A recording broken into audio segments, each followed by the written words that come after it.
Hello, YouTubers. Let's tackle four more words that have to do with the fall of Rome and the Eastern Roman Empire. So these words are the Byzantine Empire, Justinian, Parthians Empire, or the Parthians, and the Sassanids, or the Sassanid Empire. So these four words have to do basically with the collapse of Rome. We've already learned that the collapse of Rome in the West was really facilitated and helped by the Huns who came attacking into Europe and brought in all these Germanic and Gothic tribes that eventually overran Rome. But what about Byzantine Empire and Justinian and the Parthians and the Sassanids? Well, let's take a look. So first, the Byzantine Empire. As Rome was collapsing and falling to these barbarian invaders, the emperor and the empire of Rome indeed shifted to the east. So now we had, instead of the center of the Roman Empire in Rome, the Roman Empire had shifted to Byzantium, or what was later called Constantinople by Emperor Constantine, who we already talked about. So this would later become the Byzantine Empire. Now, the Byzantine Empire was an empire that was kind of a continuation. The definition of it is basically kind of a continuation of the Roman Empire in the east. It would last for 1,000 years until 1453, and became a very powerful trading hub and a center of economic and political activity. The big deal about it, the so what, is that it was in a way a continuation of the old Roman Empire, because a lot of the same kind of traditions that imperial Rome brought were continued with a semi-divine emperor who had most of the power, and but they adopted some new traditions due to their location in the east. So the Byzantine Empire was a new, distinct place. It wasn't Latin based, they spoke Greek. They eventually would break away from the Catholic Church and form an Eastern version of the church. So they were still Christians, they were just a little bit different in the way that they practiced, and would eventually lead to the formation of Russia. So that's kind of our big so what. Justinian was one of the emperors who, in the 6th century, the 520s, 530s, was a powerful ruler in this region. And good night, Max. I love you. I'll talk to you tomorrow. Good night.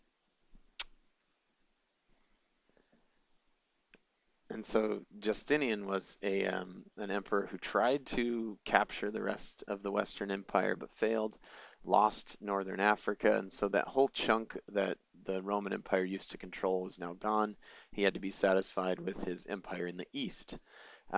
He was able, and probably his most lasting contribution was his law code, his compilation. Justinian's Code is what it's called, and it's an effort to maintain lawful practices throughout the Eastern Empire.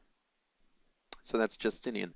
The next two words, Parthians and the Sassanids, are very much interrelated with one another. The Parthian Empire was an empire that had recaptured the area around Mesopotamia between the Tigris and Euphrates River, and kind of reclaimed that area that had been kind of conquered by the Greeks under Alexander the Great.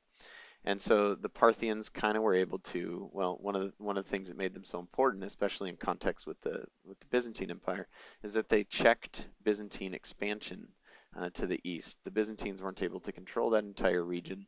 The Parthians were, and so they were able to kind of maintain a borderland between the east and the west still. The Sassanids were built. They were a new empire that took over from the Parthians after a Persian rebellion, and so the Sassanids were a more Persian empire in the region and kind of brought back some of the distinct Persian cultural traits, the Zoroastrian religion, and so this, if we think back to what we looked at in last chapter, Cyrus the Great, he's not dead yet. His Persian Empire is still kind of kicking under the Sassanids. Now, the Sassanids, again, acted as a check on the power of the growing Byzantine Empire, and so they represented a distinct empire to the east that kind of facilitated trade, and both the Parthians and the Sassanids facilitated trade back and forth between the east and the west, And that's one of the things that the Byzantines relied on, was that thriving trade. And so the Parthians and the Sassanids were able to control that up until the point where Islam grew powerful, and then the Sassanids fell to Islam pretty quickly. So those four words all have to do with the collapse of Rome and the continuation of some Roman policies, and then some new struggles that the Roman emperors were dealing with in the East. So don't forget to be awesome. Finish your work this week, and I'll see you again very soon. Bye.